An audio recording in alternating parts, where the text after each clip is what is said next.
Good day everyone, I am Asmi Yasmin Khan Rimu and welcome to my demo presentation on bipolar junction transistor or BJT.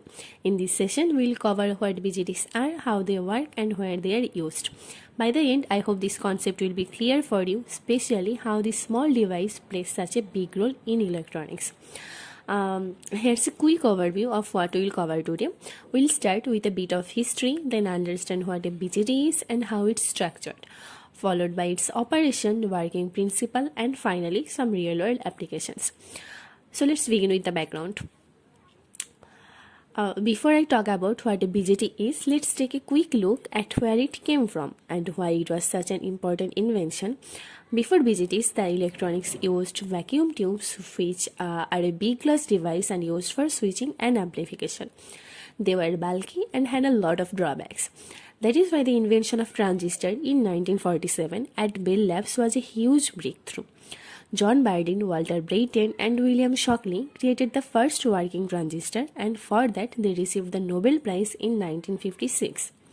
So this invention laid the foundation for all the modern electronics, from smartphones and computers to satellites. Let's now understand what exactly a BJT is. A bipolar junction transistor or a BJT is a three-layer, three-terminal semiconductor device. The terminals are emitter, base and collector. Depending on how they are doped, the transistor can be either an NPN or a PNP type.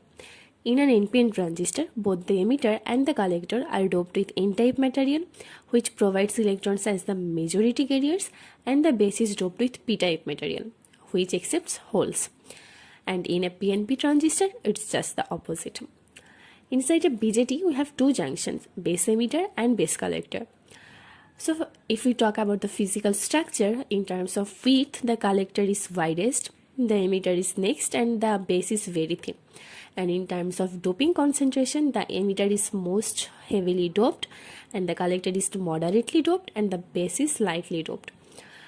So one of the main reasons why BJTs are so important is because they can work both as a switch in digital electronics and as an amplifier in analog electronics. Now one may ask, why do we call it bipolar? It's because both electrons and holes take part in the current flow inside a BJT, not just one type of carrier. That is why it's called a bipolar junction transistor. Now BJT can operate in three key regions: active region, cutoff region and saturation region. So in the active region, the base emitter junction is forward biased and the base collector junction is reverse biased. This is where the amplification happens, what we'll talk about later. In the cutoff region, both junctions are reverse biased, so no current flows. This is the off state. And in the saturation region, both junctions are forward biased, so the BJT acts like a fully on switch. There's also a reverse active region where the polarities are flipped, but this mode is rarely used because the transistor doesn't perform efficiently there. Now let's look at the symbols. One important thing to notice here is the arrow on the emitter terminal. This arrow shows the direction of current flow during the active region of operation. So for NPN, the arrow on the emitter points outward, means the current flows from the base to emitter, and for PNP, the arrow points inward, showing the current flows from the emitter to the base. Now, BJTs can be connected in three configurations, depending on which terminal is common. First, we have the common emitter configuration, and it is the most important one. Here, the emitter is shared between the input and output sides. Next, we have the common collector configuration, also known as the emitter follower. In this setup, the collector is common to both sides. And last, the common base configuration, where the base is the common terminal. And this configuration is less common in basic circuits. Now with that basic idea, let's dive into the working principle of a BJT. First, let's define the voltages. Here, VB is the voltage from the base to emitter, and VC is the voltage from the collector to the emitter. We can also think of VEB instead of VB, but that would make it negative. So in our discussion, we'll stick with the VB and VC. So we have discussed earlier, for properly bias the BJT to operate in the active region, the base emitter junction must be kept forward biased and the base collector junction must be kept reverse biased. So now let's see what happens physically inside the transistor. If we look closely, the base emitter junction behaves like an PN junction type, and when we forward bias a PN junction, the typical voltage drop across it about 0.7 volts. So when we forward bias the base emitter junction, electrons from the emitter start moving towards the base. Remember, the emitter is heavily doped, which means it has a large number of electrons ready to move. So once the biasing is applied, these electrons get pushed into the base region. And once the electrons enter the base region, they have two paths. Some electrons may flow toward the positive terminal connected to the base, but most of the electrons will move forward into the collector. Because inside the base is very lightly doped, meaning it has a very few holes compared to the number of electrons coming from the emitter, and the second, the base is extremely thin. Because of these two reasons, the most of the electrons that enter the base don't recombine with holes, which creates a small base current, and most of the electrons get attracted towards the collector and contribute to the collector current. So you can see the electrons flow from the emitter to base to collector. And now if we think about holes, their direction of flow is exactly the opposite of the electrons, same as the conventional current. So now let's establish the relationship between all the currents. If we apply KCL, we can say that the total current coming from the emitter is the sum of the base current and the collector current.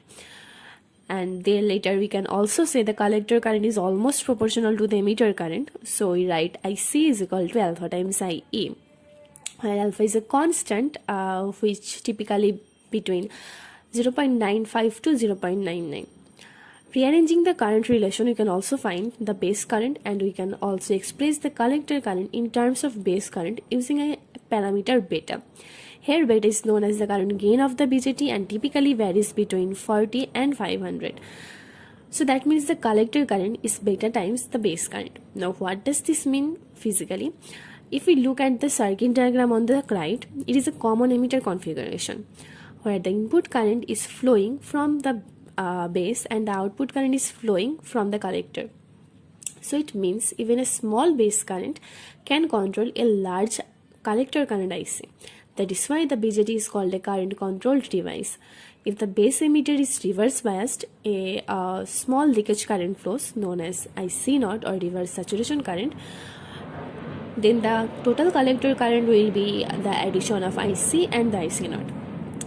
Alright, let's now look at some of the real world applications of BJT. We already know BJT can work in two main ways, as a switch and as an amplifier. Let's first talk about the switching operation. When we apply a forward bias to the base emitter junction, the current starts flowing. This small base current allows a large current to flow. So the transistor in the saturation region and acts like a closed switch, or simply put, it's turned on.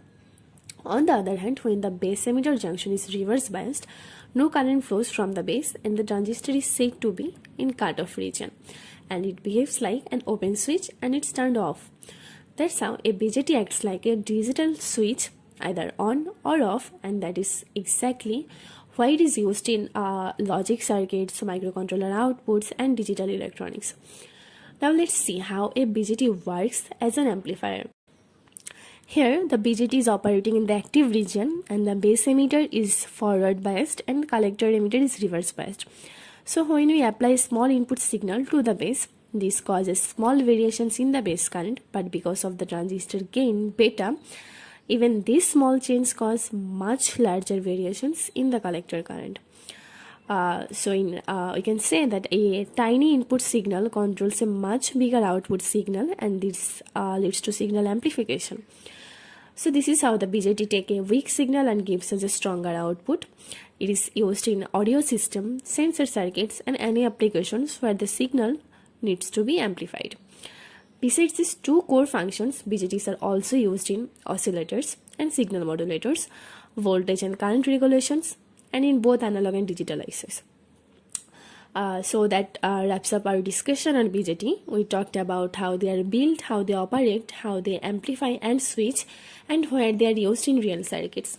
Hope this session helped make the concept easier and clear. Thank you for watching.